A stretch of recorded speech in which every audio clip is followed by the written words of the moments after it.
That went pretty well. Oh, I couldn't hear you at all. So no, I was out at karaoke. No, I did not sing. My wife did though. It was for my friend's birthday party, and there was a guy who sang the Elton John song. I guess that's why they call it the blues. I was like, we have to do that song on Tuesday. I feel like there's a tape that exists of you singing karaoke somewhere, Nate. There might be, but it's definitely only on cell phone form. So I've only sang karaoke once ever. So I've never done it. I've been able to avoid it, luckily. I don't mind. It's a good time. Yeah, as long as I don't have to sing. Cool. It looks fun. Yeah. So what are we talking about today? Okay, so we're talking about understanding chords. Awesome. That's one of the reasons why I picked this song, because there's a crap ton of chords in it for a pop song. Yeah, well, one thing I was mentioning to you before we played it was like, I have no idea what chords you're playing. It sounds like you're playing a different chord progression every single time you go around. So I'm just going to pretend I know what I'm doing. Yeah, and Andrew just let his ear lead him and just went. That's the idea. It's good practice. It's very good practice, actually. That's a good point. But as always, I'll mention that there's a PDF for you guys to download. If you're watching on YouTube, there'll be a link in the description. You should be able to jump into guitarlessons.com just to grab the PDF if you want it, and follow along with what Nate's talking about. And for those of you guys who are members, obviously, feel free to send in questions. They can be about understanding guitar chords, or they can be about anything else. That's perfectly fine. Awesome. Well, to start things off before we get into the actual lesson, and first of all, we're not going to worry about chord shapes or anything like that. We're going to worry about understanding how chords are made, just so you know. And if you can only get one little nugget, one little fact, take that and run with it and ignore the rest for today. There's a lot in there. Because there is a lot, but you know, just drop off wherever you feel comfortable. Like, yes, I can learn something new. So to keep that in mind. I was telling Andrew earlier, I remember the first time that I started to learn how chords were actually made. It was a really frustrating experience. It was kind of discouraging because I walked into one of my favorite guitar stores growing up as a kid with my dad, and the owner of the guitar store, he was a really cool guy, really good guitar player. He's like, "Oh, you need to learn how chords are made," and that's pretty much all he said to me. I was like, "Okay, thanks."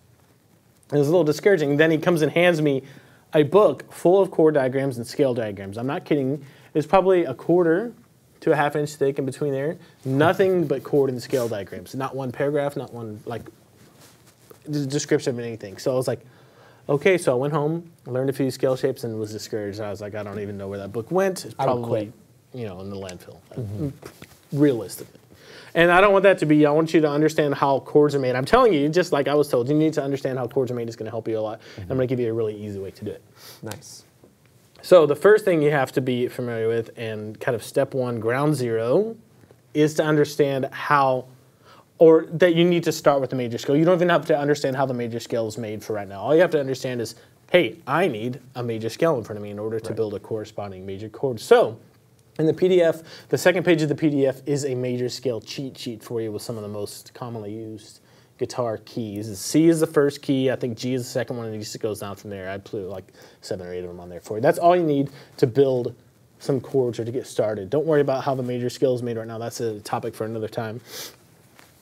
But realize that the major scale is your starting point. And if you look at the first side of the PDF, the part that says understanding guitar chords, it starts off with the C major scale. And all you need to know, I picked C because there's no sharps, no flats. It's a really easy kind of reference, a ground 0 point. All you need to know is the major scale is a 7-note scale in alphabetical order using the core natural musical alphabet. And it starts on C, and once you get to G, it starts over. So you go C, D, E, F, G, then you go back to the beginning of the natural musical alphabet, A, B. So that's 7 notes. That's all you need to know for this lesson, and those major scales are there for reference for you, so you can start building scales and getting your confidence up and getting used to building really simple things like power chords, major chords, and minor chords, and even on to different types of 7th chords and 9th chords for this lesson. But once you have the basic idea down, it's kind of repeating wash, rinse, repeat, right? Right. For the same thing over and over again. So it's a lot more complex than it sounds. It's really not that bad, as long as you understand that you have to start with a major scale. And that's exactly what we did. Number one, right there, the very first one is just a C major scale. And I had some people actually email me this week, Nate, what's a power chord? So I figured this would be a good time. Hopefully some of you guys out there are watching that asked me that question. It's like 3 or 4 people, I think. Okay, wow. So a power chord, all it is when you take a major scale and take the first note, which will be your root note. For like all the chords you're building, they're all going to be some kind of C chord because we're using our C major scale, right? Take the first note, root note, and then take the 5th note of that scale and stick it with it. So if you look at that C major scale, what's the first note? It's a C. And then what's the 5th note? It's a G. So that's going to be a power chord. So anytime you see rockers moving the shape around. Right, that's going to be a power chord, and that's the way you build a power chord. You just get the parent major scale of any power chord that you want to build and take the first and the fifth notes out of it. So in this case, C and a G. Pretty easy. It's very easy. And eventually you'll get to where you're starting to memorize how to spell chords. Like, oh, I know it's C and a G, right, for a C power chord. And the power chords have no major or minor quality at all, because the third of the chord, which will get, or this is a nice segue. It is. The third of the chord gives its chord its major or minor quality. And that's the missing piece of the puzzle if you want to build a major chord. C major, people think this shape, right? But you should also be thinking that sound. Because there's a C right there and there's a G right there. The notes of the power chord, right? So far so good? Now, what's the third note of the C major scale? That's the note that kind of completes the major chord that we're building here. So the formula is C, E, and G, or root, third, fifth for a major scale. And there's a really super easy, fall off the truck, easy way to learn how to make major scales. All you have to do is circle every other note in the major scale. You don't even have to remember 1, 3, and 5, although it is really good to do that. So just look at that C major scale and circle the first note, your root, fifth, or sorry, the C, then skip a note, skip that D and go to an E, the third, and then skip that note, the next one, the fourth, and then go to the fifth. So you're kind of playing leapfrog. You're just stacking thirds, because you have C is your 1, D is your 2, E is your 3. So that's a third, right? Yeah. So we're just playing leapfrog, and if I had, let me start this, let me say this is 1. Let me say my thumb is 1. It's a little bit easier for demonstrations. Leapfrog to 3, leapfrog to 5. Yeah. So you end up with C, E, G. Really easy. Very simple. So as long as you have your C major scale, you may not understand exactly how it's made, but as long as you have your scale in front of you, you can build any major chord or power chord with just the parent major scale, which is awesome.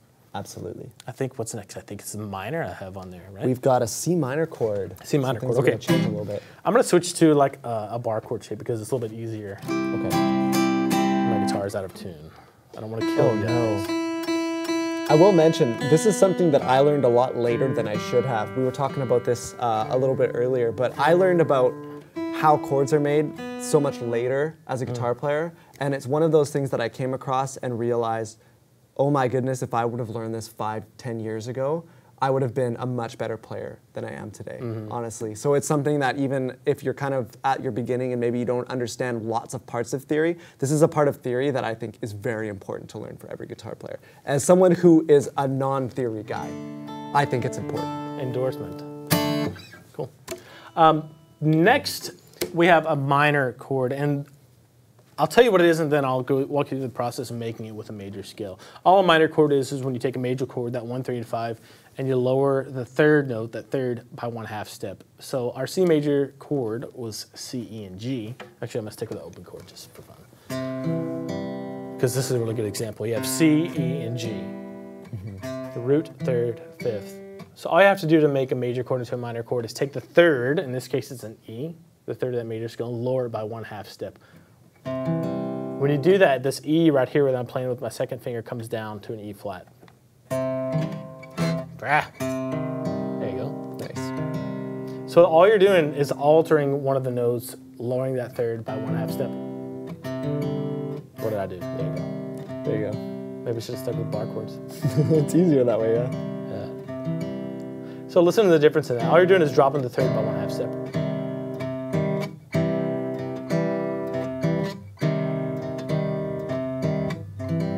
Or if you want to start, if you're a guy, somebody's into theory already, if you want to start with a minor scale, natural minor scale, all you have to do is circle the 1, 3, and 5 because the third is already lowered. Exactly. Exactly. So I hope that's as clear as mud for you. But literally, all you have to do is play leapfrog with a major scale and then lower the third by 1/2 step. And when you have a natural note, in this case an E, if you lower that by 1/2 step, you're going to have an E flat.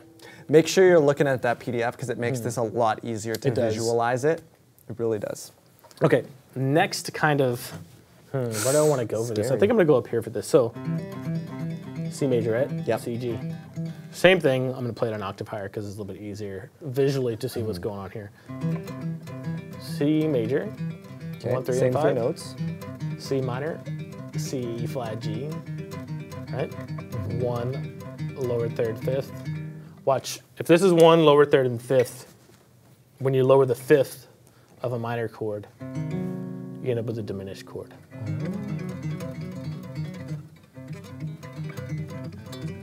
So like playing the shape is a really good way to see visually how this actually works. Because all of our shapes on the guitar, like open C major, is just like how can I cluster these notes together to make as nice of a sounding chord or the voicing that I want. That's all the chord shapes are. Exactly. And the only notes in here, even though there's 5 notes in here, there's only 3 actual note names in there.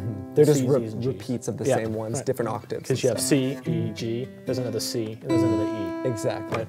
Yeah. Same thing here. I'm just doing a triad, just those 3 notes, C, E, G, C, E flat, G, for a minor chord, lower the 3rd. And then if you want to make a diminished triad, lower the 5th. This is not used a ton in pop music. I've never used a diminished chord in my life. It's used a lot in classical music, a lot in jazz. Totally. But all you have to know is you start with a major scale, major chord, root 3rd, 5th, minor chord, root lower 3rd, 5th, diminished chord, root lower 3rd, lower 5th. It's easy to remember. But what you're doing is just collapsing the chord down. Even though it looks like the notes are getting farther apart on the guitar deck, they're getting closer together. Totally. And that kind of leads me to the next one. I believe it's augmented. That's what I have next. Because we're covering all the different 4 types of triads. Yeah. We're covering all of them. And can you guess what the other one, like what's going to happen? I know. I don't want to ask you. I'm asking them out there. Okay. Because you already Answer know. us. Okay, if you have, this is a major 3rd right here, your root to your 3rd. Just don't worry about that if you don't know what I mean. Just realize it's a major 3rd. And from the 3rd to the 5th is a minor 3rd. Okay? You don't even have to know that. All you got to know is circle 1 through 5 of a major scale. But when you raise the 5th scale degree by 1/2 step, you end up with an augmented triad. Okay, so if you had C, E, and G, the 5th is G, so raise it a 1/2 step to a G sharp. Nice. G sharp. Oh, C augmented is C, E, G sharp. A lot of tension there. Yeah, exactly. What that reminds me it reminds me of a movie, but I can't place it right now. I can't either. I know what it is though. You'll hear diminished and augmented triads in film scores a lot too, because they create a lot of emotion. For sure. But a really good exercise is just play C major, C minor, C diminished, C augmented. Nice. And you're just playing that with the root, the C, instead of on the A string, it's on the E string at the 8th fret, just right? because I can't lower this G to make it a C diminished, right? So it's easier to do it there. That makes sense. Or let's go to a different location on the fretboard and do the same thing, just to kind of reiterate this. C major, C, E, G, C minor, lower that 3rd, C diminished. So here was your C major, now here's a C augmented. That's a nice little easy shape there. Yeah. So just raising that 5th up. So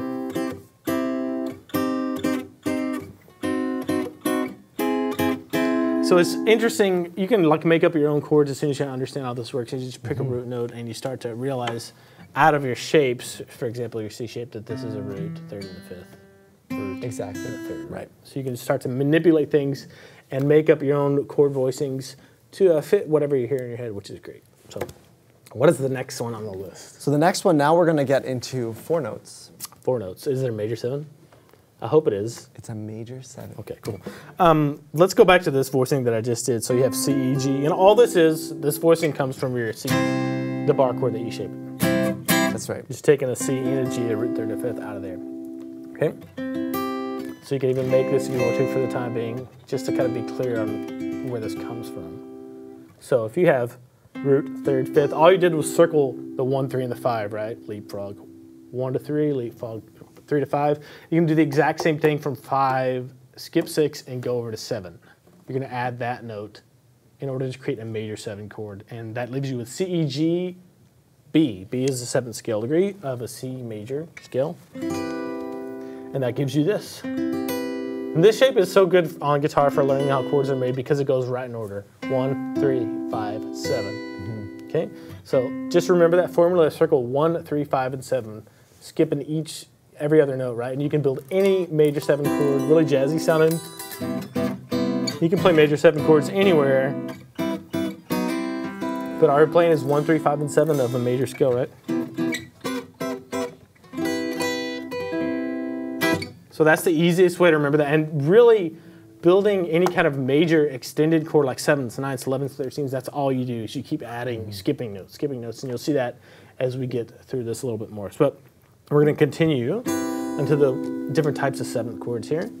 And if you're like my brain's full, jump off the train and just sit back and relax for the rest of this lesson, right? So major 7, if you want to make a dominant 7th chord, you know, a blues chord, maybe I should be playing a C. If you want to make a 7th chord, a dominant 7th chord, all you have to do is take your major 7th and lower the 7th by 1/2 step. So if you had root C, 3rd E, 5th G, 7th B, you need to lower that B by 1/2 step to a B flat. And that's the formula for a dominant 7th chord. As long as you have your major scale in front of you, or if you have your major scales memorized even better, then you can create dominant 7 chords. And the more you do this, the faster it's going to be. You can automatically spell them just by getting used to skipping notes in the natural musical alphabet. Next one, minor 7. Okay, the 7th doesn't change, the root doesn't change, the 5th doesn't change. All we have to do is make our triad here, the C, E, G, root 3rd, 5th, into a minor triad by lowering the 3rd by 1/2 step. And this is a really impractical fingering, but it's great for seeing how chords are made because it's very tough to play, right? Yeah, you would never play it like that. I would, not unless I had to, right?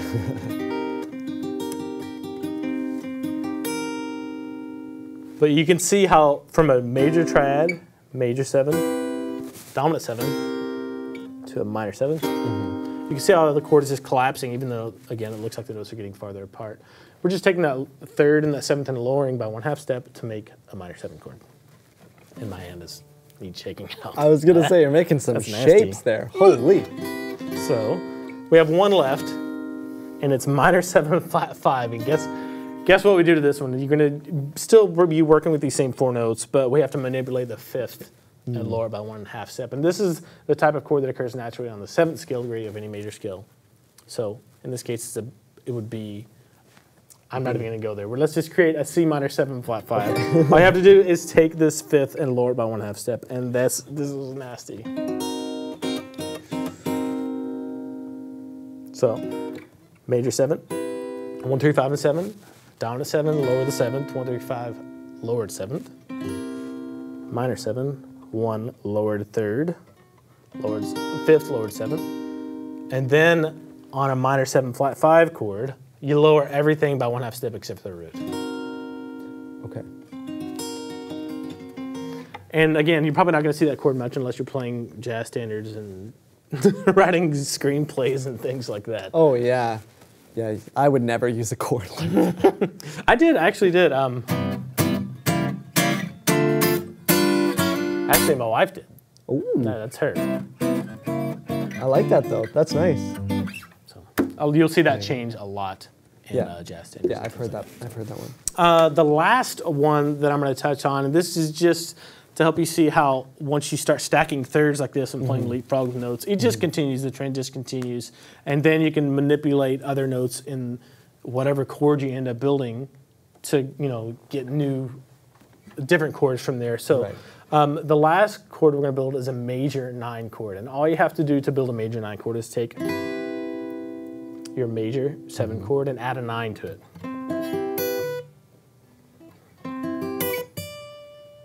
Okay, sorry, I should have explained before that. So you have your 1, 3, 5, 7. 7, you skip 8, which is just the octave, which is the 1, and go right to the 2, back to the 2, which is, when you do it like this, it's just, they keep counting. So instead of the 1, it's an 8. Instead of the 2, it's a 9. You're just adding a 9. In this case, it would be a D. And I only have 4 fingers to fret with, right? So a good voicing for this that leaves out the 5th is this C9 right here. Right. But all you're doing is literally skipping every other note, and when you get to the end of the scale at that B, go back around to the beginning, count to 1 is the octave or the 8, and then hit that 9. And you see it ends up circling, and if you did like a C major 11, you would skip the 3 and circle the 4, and if you did a C 13, you would skip the 5 and go to the 6. So you're playing all 7 notes out of the C major scale in a chord, if you're a piano player. Sheesh. Yeah. It's a lot of notes. But it's just stacking thirds, and as long as you understand that, you don't even necessarily have to understand how the major scale is made for right now, even though I'd really recommend it. You can take the Guitareo cheat sheet, major scale cheat sheet right there, and just go through and practice circling 1, 3, and 5 of every single one. Once you're feeling pretty good with that, try making all those into minor.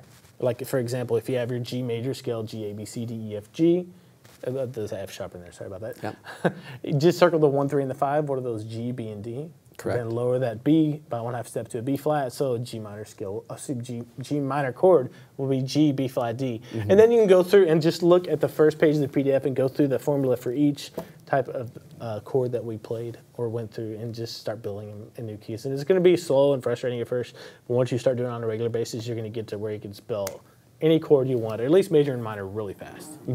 It's very cool to be able to not just learn like how to do something, but why you're doing it, you know, and how it relates to the other things that you're playing in other instruments. And the cool thing is, for me, like this is something I haven't exploited nearly enough. As soon as you know the notes like C, E, G, I could start. I want to start on the third. Right. I can start on the E, and that's I know it's going to sound good. It's a safe spot. Is it the note that I want to hear? Maybe, maybe not. It's really up to you. That's great. That's it. I know that was really quick. That's but perfect. It's a really fast, clear, concise way to see how chords are built. And on the guitar, like just think about like the shapes that you know as being convenient ways to kind of cluster, or not so much cluster those notes together to play different voicings to get different sounds. Exactly. Yeah. Exactly. And obviously you can apply all this stuff to every other key that exists, and you can get a little bit crazy. But I would recommend, especially like those of you guys who are beginners, just start with the first 2 even, like a major and a minor chord. Start there. And then you can dabble in some of the 7 chords and stuff, and then eventually move on to like augmented and diminished chords aren't ones you're going to use a ton. If you know how chords are made, then you can make this D into a D. Totally. There's no problem. Totally, Right totally. So it's cool to be able to know. Okay, well, let's jump into some questions. We do have one here, so we can get into it while the rest of you guys send them in. And if we don't have any more questions, that's perfectly fine.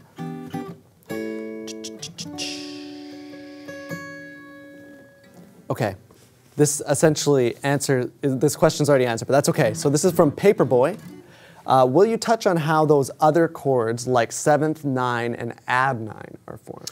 Yes, we went through that. We did not go. I'll tell you the difference between a major 9 and an add 9, if you'd like. Yeah. So major 9 has a 7th in it. So you're going root, 3rd, 5th, 7th, 9th. It's kind of a prerequisite to be called a 9th chord, a major 9th chord, or any type of 9th chord. So it has to have the 7th on it because it's an extension. Often, since on the guitar, we only have 6 strings and 4 fingers at any given time, we run out of resources to create these voicings, so we have to drop a note. And the first note to usually go is the 5th, because it's not super important for the fundamental sound or the character of that chord. Now, an add 9 chord doesn't have the 7th in it. I just took a C major and then added a D note to it, the 9th or the 2. Doesn't have the 7th in it, so you can call that an add 9, or some people call it sus2. Yeah, that's right. This is not nearly as jazzy sounding as this, because that 7th is in there. Yeah, yeah. It gets very confusing really fast. Next question here, this one's from David L. So will the 9th be an octave higher than a 2nd? No. Not necessarily. Not necessarily. No, exactly. Like I could omit the root and play a 9th right there. It's just, the only reason the 9th or the 2nd come into play. The 2nd is with no 7th, and the 9th is when you have a 7th somewhere generally. Except when you're doing an add 9. Yeah, except when you're doing add 9. If it's add 9, you could have just the root and the maybe the 3rd, and then just the 2 or the 9. You know, we're throwing around a lot of numbers. So that's it for questions, unless I see a couple other ones come in. One thing that I thought would be good to mention is sus2 and sus4 chords real quick. Because obviously as guitar players, especially when you're like newer, you'll see sus2 and sus4 chords a lot. And they're actually very simple, because they're still a triad technically, right? So you take your root, your third, and your fifth, but with the third, we're either making that third a 2, we're making that third a 4. Right. So we either drop it by a half step or raise it by a half step. And it doesn't have a major or minor quality. So Nate, maybe you wanna play through them? So that's an A major. That's an A sus4. And that's an A sus2. And play an A minor. And that's an A minor. So you can hear like the major and the minor have like that happy and sad feeling, right. Which this is kind of a cliche thing you're not really supposed to say, but. No. Like a minor 9 chords have the 2 in them. Okay, yep. But often with guitar, if you're singing a sus4 or like an add 9, often it's the third that's moving, so it gets omitted. Exactly. Exactly. They're handy chords, though. They're good ones to experiment when you want to start using chords that aren't just traditional major. First one I learned, I think it was either D or C.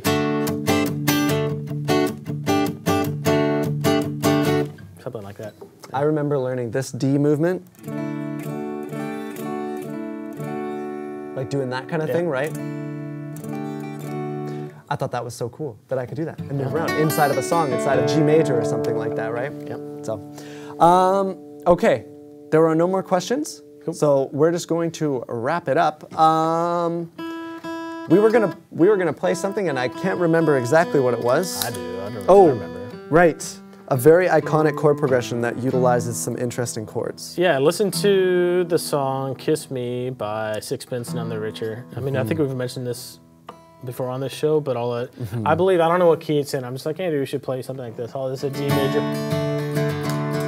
major 7, yeah, D7, back to a G major 7. So all you're doing is taking the root, lowering it to a 7th, and then lowering it again to the lowered 7th for a dominant 7th chord. Lose a chord, right? And then back and going back and forth on it. It's a cool little movement, very iconic little movement. I like it. And as soon as you understand how chords are made and how you're just manipulating the third or the fifth or adding another note, kind of in the leapfrog thing we did, you can start understanding how to build your own chord and things. It's going to get a lot easier for you.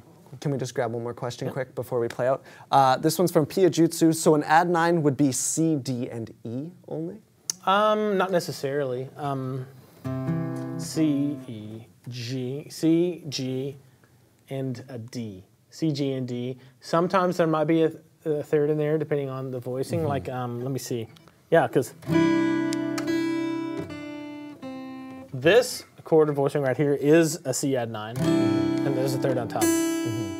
But I would say on most chord voicings on guitar, that's the exception rather than the rule.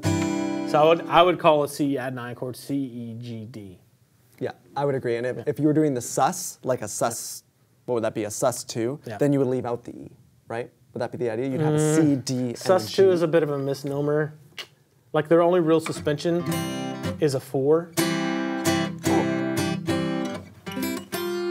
didn't know that. Because that note is literally moving up. That note, that third, that's in the chord. But wouldn't the sus2 be that note moving down? This is all news to me. See, it sounds pretty bad on its own, right? Yeah. It's pretty good like that. It does. I'll call that a C add 9. Like if I was playing a sus4, I would think of the third as moving up a semitone. Okay. Always. Because like in a figured bass in classical music, if you see a 3/4 suspension, that's going to be what it is. The 3 is moving up to the 4. Right. So, that makes sense. but I mean, I'm sure there are going to be cases when you see a C sus4 where the third right here is still on the chord, right? Right. That makes sense. I see what you're saying. Okay. Well, on that note, let's try this.